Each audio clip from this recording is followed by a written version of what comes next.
Herzlich willkommen in der Aquarellschule LADF hier beim Malen mit Kerstin.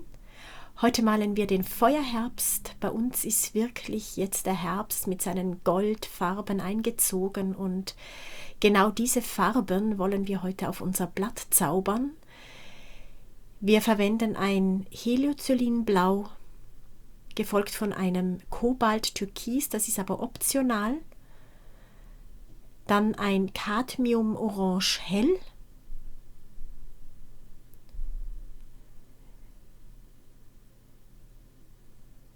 Ich verwende hier ein bisschen ein Orange, ein Herbstorange, das ist aber sehr optional, weil das kann man sich mischen, das zeige ich euch nachher. Und zuletzt noch ein Zinnoberrot, das brauchen wir auf jeden Fall. Die Brauntöne mischen wir uns in diesem Bild. Also dieses Bild besteht eigentlich aus Gelb, Rot und Blau und alles andere kann man sich mischen. Wir verwenden ein Zinnoberrot gemischt mit einem Heliocylinblau und haben ein wunderschönes Braungrau.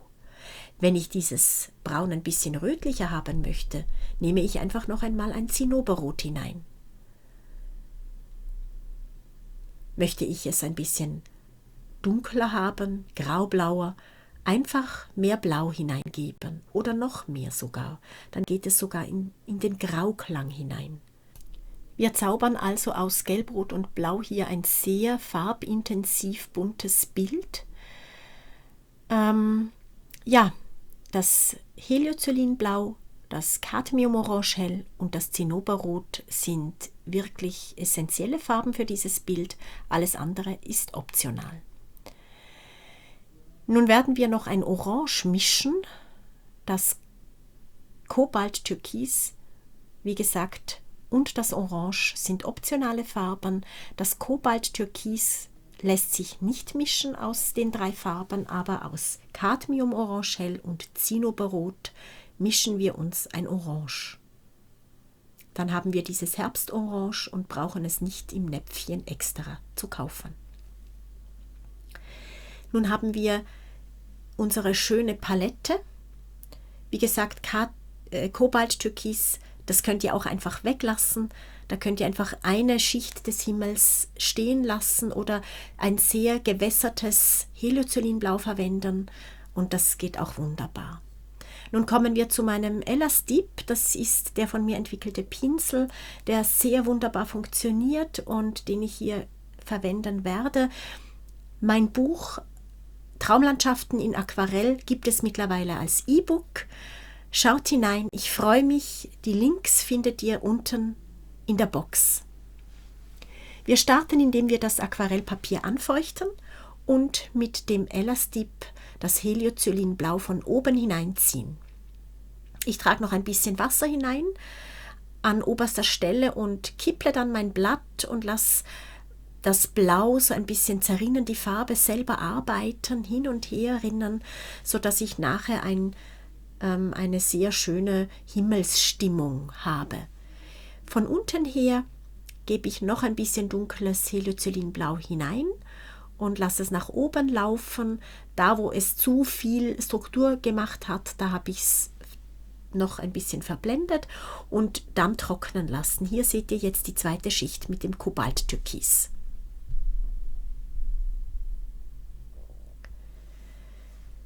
Wenn das Ganze trocken ist, starten wir mit unserer Horizontlinie.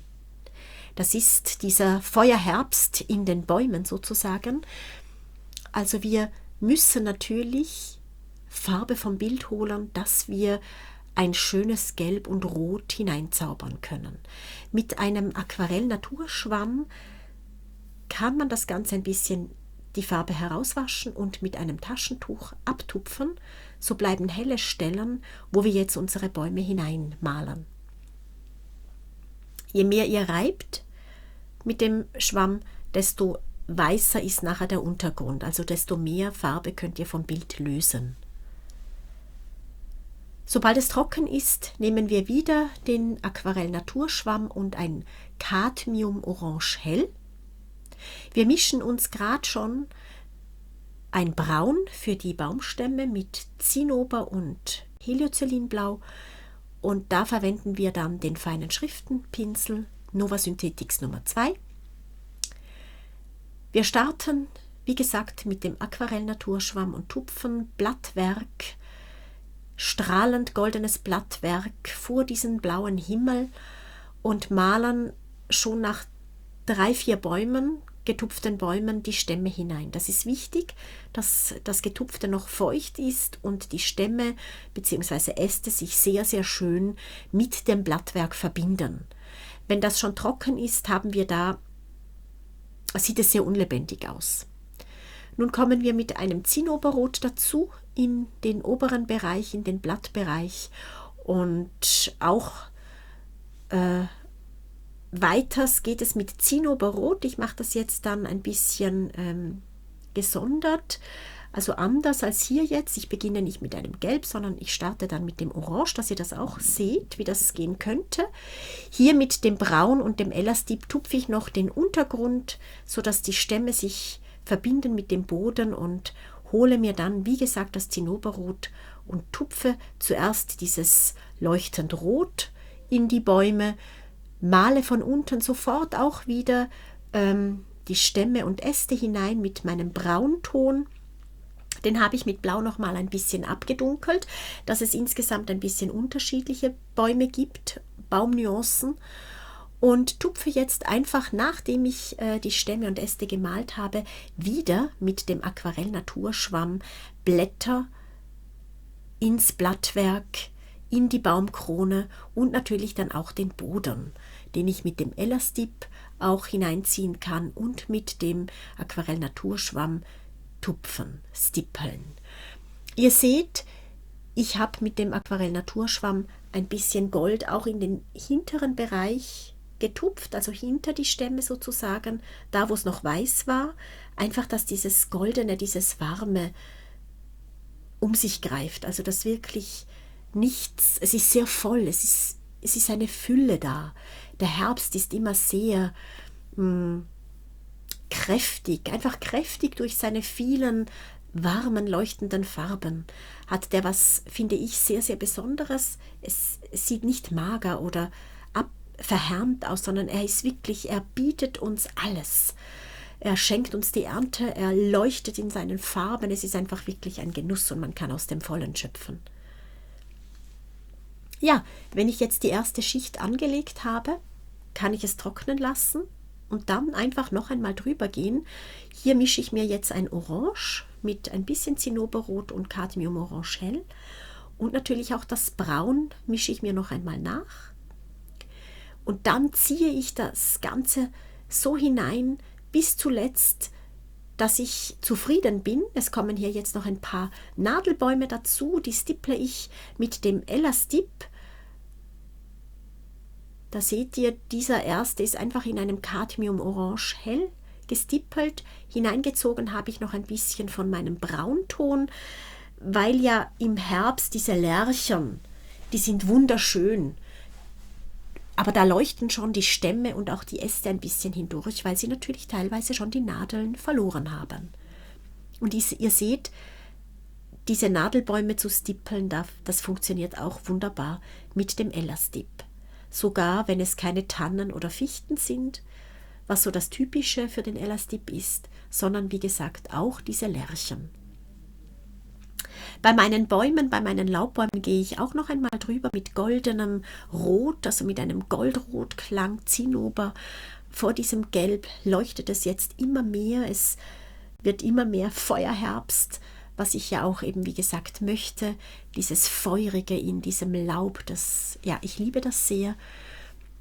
Und wenn ihr möchtet, verwende hier einen Schrubberpinsel, da könnt ihr auch für diese Lärchen, auch für den oberen Bereich der Lärchen ist es schön, wenn der Hintergrund hell ist, dass die Lärchen einfach sauberer, klarer hervorleuchten können. Und da wasche ich mir jetzt noch Bereiche aus mit dem Schrubberpinsel. Das geht leichter mit dem Schrubberpinsel als mit dem Schwamm, einfach weil sie nicht so breit sind. Das ist ja keine Baumkrone, sondern es ist wirklich einfach dieses eher schmale Wesen einer Lerche. Und da ziehe ich mir jetzt noch mit Gelb, mit Cadmium Orange hell weitere Lärchen hinein. Die habe ich jetzt eher in der Technik, in der üblichen Nadelbaumtechnik gezogen und ziehe jetzt auch noch den Stamm hinein. Ihr könnt mit Rot und auch mit Braun noch mal ein bisschen drüber gehen, sodass wirklich dieses Gold der Nadelbäume, dieser Lärchen herausleuchtet. Ja, nun lasse ich dann schon langsam mal meine Horizontlinie stehen, meine Baumreihe, und schaue, dass sie noch ein bisschen Boden bekommt mit meinem Braun von unten her mit Heliocyanin-Blau. Einfach, dass es da wirklich ein bisschen schattig und ein bisschen schwer ist, dieser Boden. Ich richte mir jetzt die Farben für den Vordergrund, weil sobald ich den Vordergrund male, also diesen Wasserbereich, da soll ein Fluss gemalt werden, sobald ich den male, muss ich auch die Spiegelungen hineinziehen, die Spiegelungen dieses Feuerherbstes. Ich mache also das Ganze nass, schaue, dass ich so wenig wie möglich die Küstenlinie berühre und komme von unten mit einem Heliocyanin-Blau, nicht ganz bis oben, und von oben komme ich mit einem Cadmium-Orange hell. Wie gesagt, diesen Zauberpinsel hier, den Elastip, den findet ihr in meinem Shop unter www.elladefee.com. Ich ziehe Gelb hinein und auch das Zinnoberrot, einfach mit dem Elastip gegen unten hin verblenden.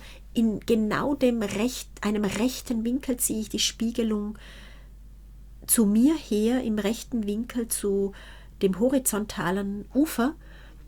Vom Ufer her lasse ich auch das Braungrau noch hineinschimmern ins Wasser und ziehe dann mit dem feinen Schriftenpinsel ein paar Stämme zwischen dieses Gold. Ja, und habe so dann meinen wunderschönen leuchtenden Wasserbereich. Wer im Herbst an einem Fluss entlang spazieren kann oder an einem See, kann das beobachten. Wunderschön ist es bei Sils Maria im Engadin. Da sieht man auf dem Silser See wunderschön dieses Gold der Lärchen rundherum. Sobald die Oberfläche nicht mehr ganz fest feucht ist, nicht mehr allzu viel glänzt, könnt ihr mit den vordersten Härchen des Elastips und klarem Wasser Glanzpunkte in eure Oberfläche ziehen. Ihr seht, das sieht sehr schön und wässrig aus. Sobald das Ganze trocken ist, gehe ich noch einmal über meine Uferlinie, dass ich die wirklich abschließen kann. Das passt für mich dann so. Und anschließend werde ich im Wasserbereich noch meine Glanzpunkte teilweise ein bisschen verstärken mit einem Schrubberpinsel und einem sauberen Taschentuch und bekomme so einfach noch leuchtende Effekte hinein. Schaut dort, wo gerade auch bei eurer Uferlinie hellere Stellen sind, wo vielleicht der Hintergrund ein bisschen hervorleuchtet, da ist auch im Wasser ein hellerer Bereich, den ihr auswaschen könnt. Es geht ganz leicht, einfach ein bisschen die Farbe anlösen und abtupfen.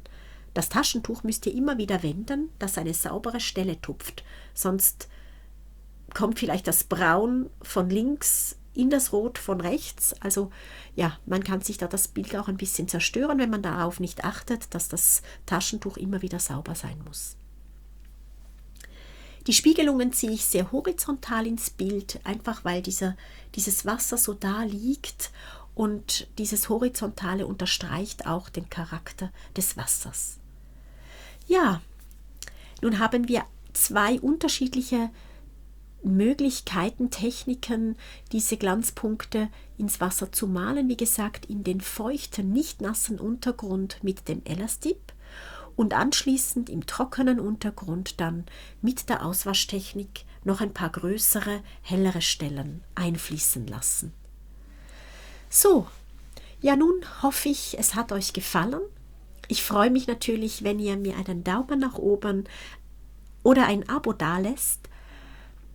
Ganz besonders freue ich mich auch über eure Kommentare. Da möchte ich mich ganz herzlich bedanken für die vielen wunderbaren Rückmeldungen, die ich von euch immer bekomme. Das macht Freude, weiterzumachen. Und ich wünsche euch einen ganz warmen goldenen Herbst, weiterhin viel Gesundheit, Kraft und Freude, dran zu bleiben an dieser wunderbaren Kunst, die die Seele nährt und uns glücklich machen kann. Alles Gute und bis bald. Tschüss.